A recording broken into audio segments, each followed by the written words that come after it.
Құрметті тыңдарман, аудиожазбаны қолдау мақсатында лайк басып, комментарий жазып, арнаға тіркеліп кетіңіздер.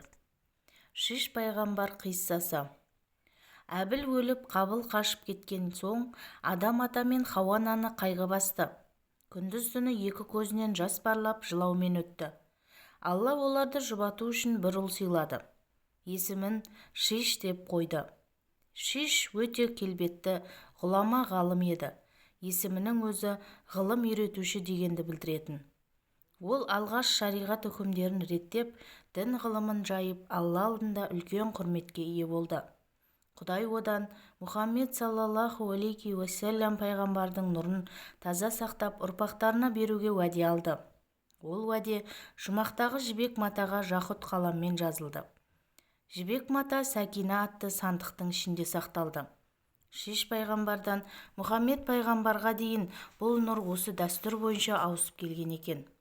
Адам ата 1000 жылға жақын өмір сүріп, дүниеден өтерінде Шишті шақырып 5 түрлі өсиет айтты.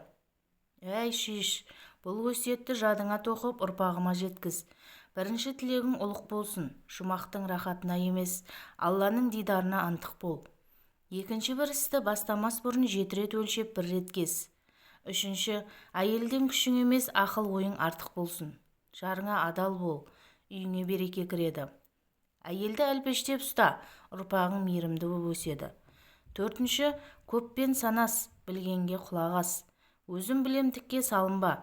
Мен періштелермен ақылдасқанда бидайды жемес едім, тауқымет тартпас едім.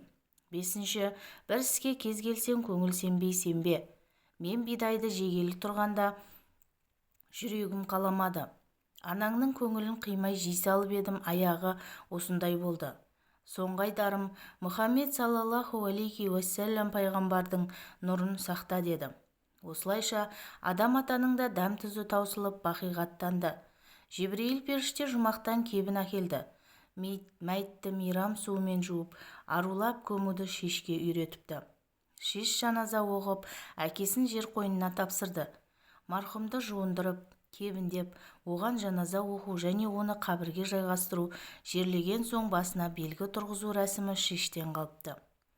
Кейін 45 жылдан соң Шишке пайғамбарлық қонды. Адам балалары мен жындар оның әміріне мойынсұнды. Ол дүниеден өткенде нұр оның Анош деген ұлына көшті. Ең алғаш құрма өсіріп, жемісін жеп, берекетін көрген осы Анош екен. Оның шөпшегі, яғни 4-ші ұрпағы Ыдырыс пайғамбар болған екен деседі. Қиссаның соңы.